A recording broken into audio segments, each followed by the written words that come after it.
There you go. So that is this, you know what I mean? That's, what do you think of that track? 319 Radio Caroline. So that's our Radio Caroline section. So we'll be right back in a second after this little jinglet that we had with our previous guest.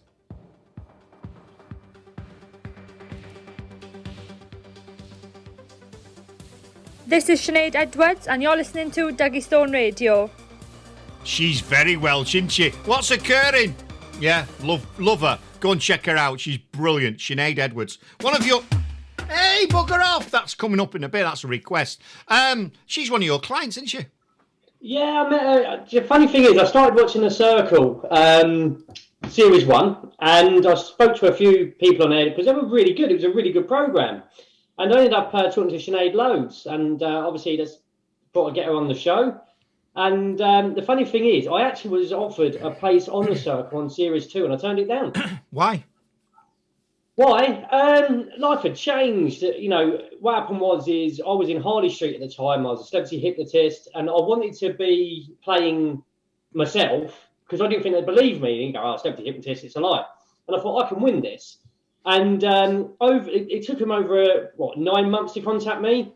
And they contact me, they want me up last minute. And to be honest with you, the way I felt Sinead was treated on the show personally, because you get to meet someone when you get knocked off the show, and they didn't let her, and she was just like forgotten about. And I thought, you know what, I don't need this. I don't need this. What they call it? Reality TV or whatever it's called. Yeah. I just don't need it. I just don't need it in my life, you know. So she said that, and I've picked up on that a couple of times, that she's been the only one that never met any. What was the reason for that? Did she do something wrong? They gave no what's the word, reason really. So I just thought, you know what, the problem is they edit it a lot, because Ryan the psychic on there, they asked him for kind of like stuff to, I don't know what you call it when you get psychic stuff. Sorry, I don't know what it's called. But and they said that they sort of edit bits out, and I just, you know, I want to be me. I don't want what their perception of me being shown on television. Yeah. I'd rather, you know, if you don't like me, you don't like me. If you think I'm an idiot, you think I'm an idiot. But at least it's because of me being an idiot rather than showing me as an idiot. Yeah, and that's the trouble with TV. I could edit this video now and make, you know what I mean, take elements out of it and totally change the feeling of it. Because at the end of the day, they're producing an entertainment reality. They're producing a TV show. So if they went on and shown Fred as whatever, and it all synced and made sense and worked, and you go, yeah, he's a sensible guy. They don't want that. They want you to go, oh, why did he say that? And why has she done that? And oh no, how dare he call anyone? Do you know what I mean? Because, you know, I don't know, you might say something about a certain part of the population, you know what I mean? You might talk about, you know, veganism or something like that. It might be quite in a positive light, but you could twist that round where they take two bits and put it together. It makes him sound like he's anti it and he hates it. Yeah. Do you know what I mean? It's so you've got to be very careful with that type of show. I'd go on for a laugh. I'd go on. I don't give a shit really, but I'd go on because, you know, that's just me, innit? Yeah, the thing is like, because I don't know, the problem is like sometimes you're not in the show straight away, so you're sitting around in like secrecy, so to speak, doing nothing, and you're not even on the show, and it just seems like a very boring life in there, you know? Yeah, I do get that, because that is it's like being in prison in isolation, isn't it? Not that I've ever been in prison in isolation, but you know, it's been like being in lockdown without any communication tools whatsoever. Do you know what I mean? Yeah, I don't. Yeah, that'd drive me daft. It's a bizarre thing. I mean, I used to like Celebrity Big Brother when it first started because I like watching people.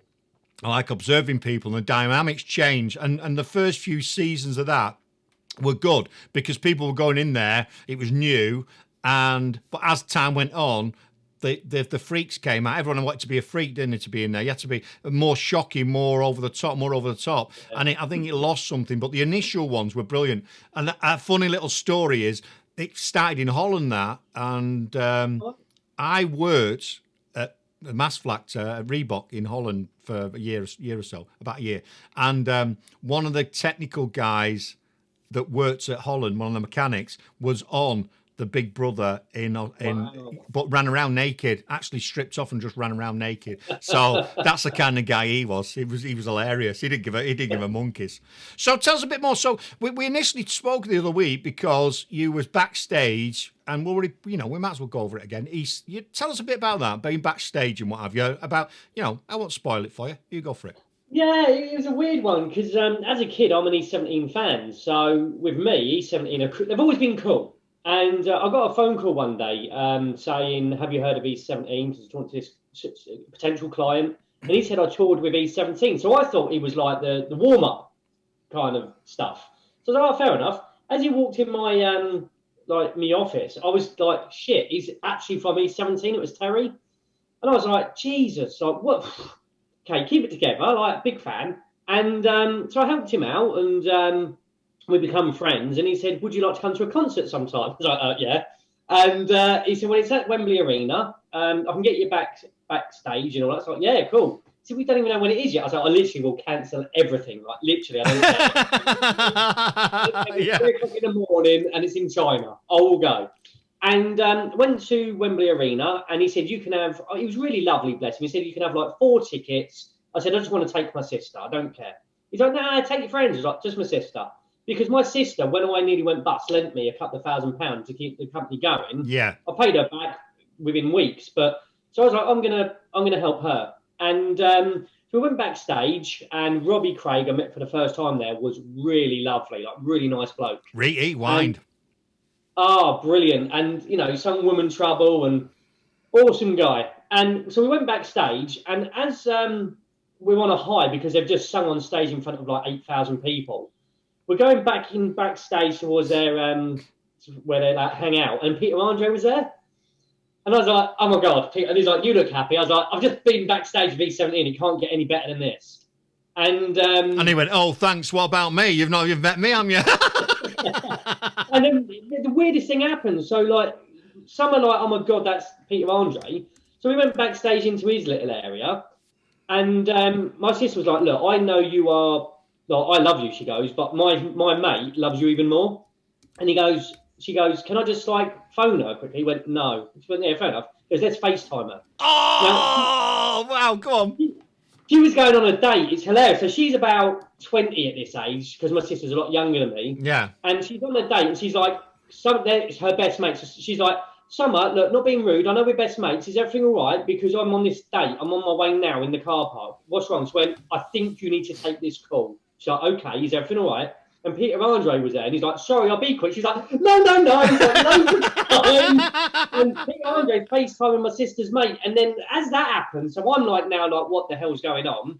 Shane Duffy from Boyzone walks in. It's just mad. And then 5 were there, because it was like a 90s concert. Yeah. Bewitched were there. And I just want a quick shout out Richie, bless him, from 5, because my sister, bless her, loves 5. They come off the show, and he was like going, I'm too old for this. Not in a bad way, like too old for this. He was sweating. And she said, in a minute, can I have a photo? He goes, yeah, take it now. And you could see he was shattered. And he put on a lovely smile and a nice photo. And I thought, what a bloke. He was knackered. And he still took time from my sister said, like later, like an hour or so. He's like, let's do it now. And, and I thought, if people were like Richie from 5, the music world would be a better place for the fans. Right, not only that, if everyone was like that in real life, it'd be a lot better place, wouldn't it? Yeah, 100%. I put some stuff on Facebook the other day about most people, you know what I mean? And some, that's a bit dark, innit? Because most people don't give a rat's ass about you, really. In truth be known, most people are selfish. A lot of people are. There's a few people that will like you, but generally, most people are looking to see what they can get out of you. And they went, oh, that's a bit of a dim way of looking at the world.